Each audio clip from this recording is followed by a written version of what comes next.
That was great, Andy. Appreciate it. So I'm going to just end with a few little things rather than take a break since I only have a couple of minutes. So, no other questions, and you can get up and say something. Trying to find a good spot that I can put this. Okay, you've had since 6:30, a whole bunch of stuff. So if you've got things in the river, things on land that can get into the river and cause problems, from all of us, do you know what the #1 problem is in our state of Wisconsin? #1 thing that can get into water that causes problems for that aquatic ecosystem. Who can get #1, 2, and 3? Huh? Plastic bags. Plastic bags. You know, when I go to schools, that's what I usually get. It's, trash. And you heard that years ago. It's a huge problem. I can't imagine how bad the river stunk when we had wastewater going in there from the people, and we didn't have cars, we had horses. We know what horses do, and we had dirt streets. Oh my goodness. But today, what's the #1 problem for our rivers? It's so natural, you can't even imagine what it is. It's the sediment. It's what turns your river brown. It's what covers up the beds for the fish, those sandy areas that the white bass are looking for. There's more sand out there, but it's covered under muck. From 150 years ago to today. Sediment's the #1 pollutant in the state of Wisconsin. What's #2? No pun intended. Heat? Mostly animal manure. Mostly animals, but not just animals, not just farm animals, pets. You know, I used to say, I'd come to people and I'd say, and not picking up with your dogs is a major pollutant. And I always felt kind of funny about that. Because, my little puppy dog versus this. I mean, really? So I crunched some numbers. I did a poo index. I used an Excel spreadsheet. I went and found research from the Veterinarian Association about how many people have dogs, research about how many people walk dogs, and then research in the Chesapeake Bay about how many people picked up after their dogs. Now, we are much better than Chesapeake Bay. But using their numbers, I don't have Fort Atkinson, but I could do it for you because I have an Excel spreadsheet. I just have to punch in the population. The city of Watertown, little Fido and Rover, 32 tons of animal waste from the city of Watertown, Washington, Rockland. That's right upstream. So they are significant. They're not anywhere near as significant as cows. When the cows aren't being taken care of. But it's still there. So what else? What else could get in the water? Those are the top 2.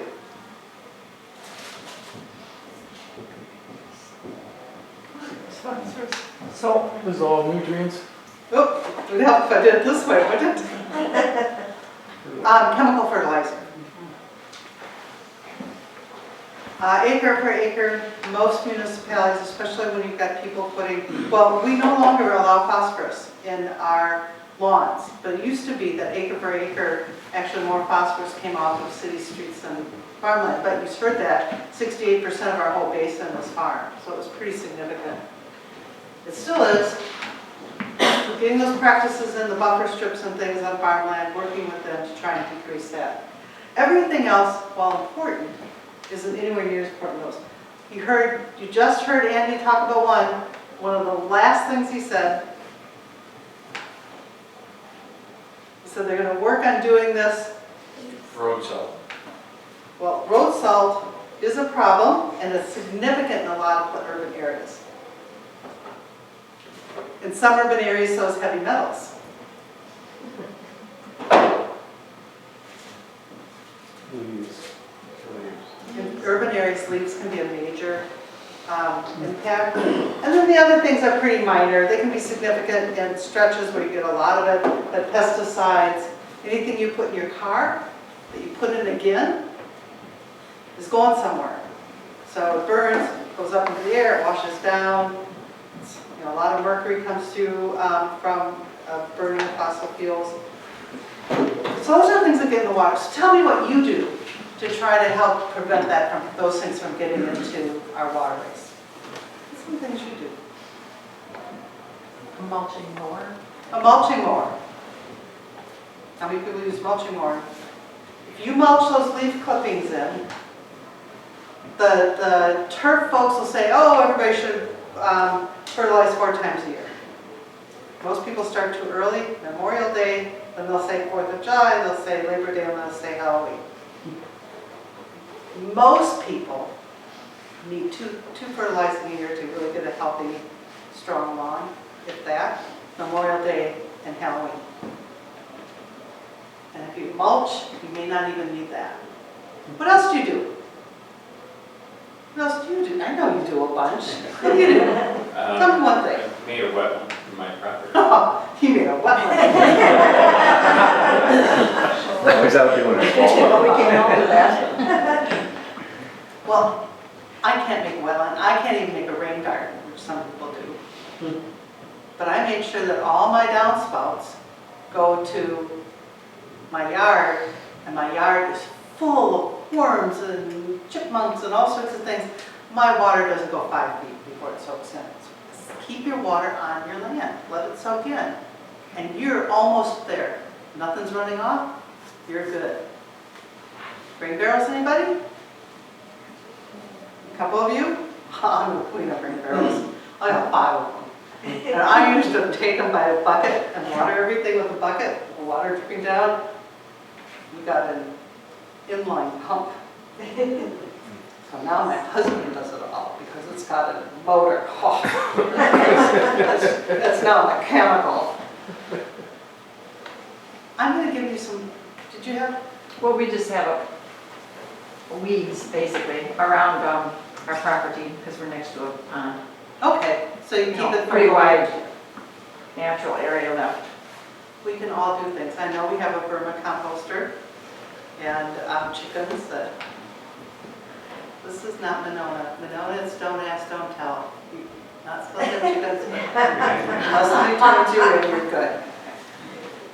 We have postcards? Do we have postcards? Yeah, they're on the table, right? Yeah, pass out some postcards. And I want you to look at those postcards. And if it's something you do, I want you to put a check mark that says, I do this. And look for something that you'd like to do that would improve your ability to help Andy to not have so much stormwater, and put a check mark, or an X. So check mark, you did an X, you're gonna do it. Put your name and address on there.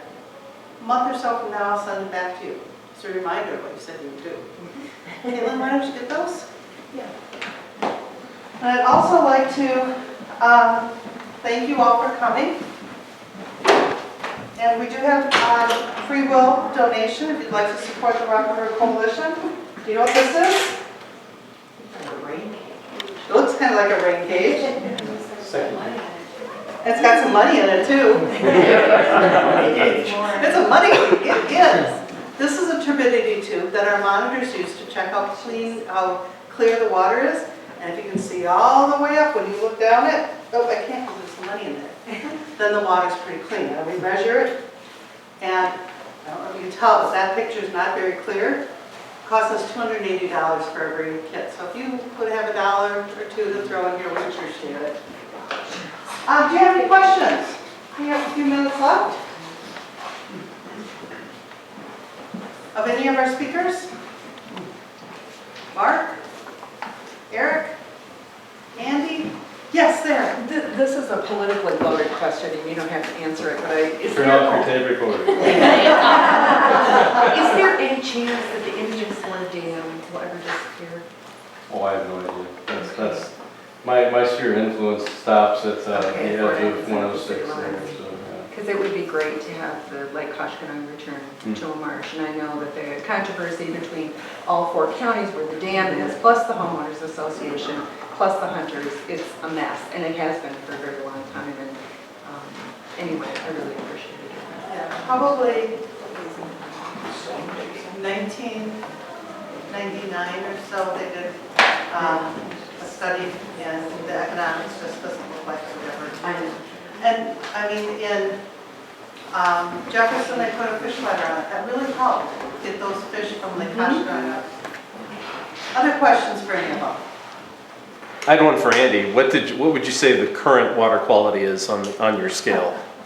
I think we're trending towards a 6 if we're not there already. I think that we can be, within the next decade, I would think we could be closer to 7.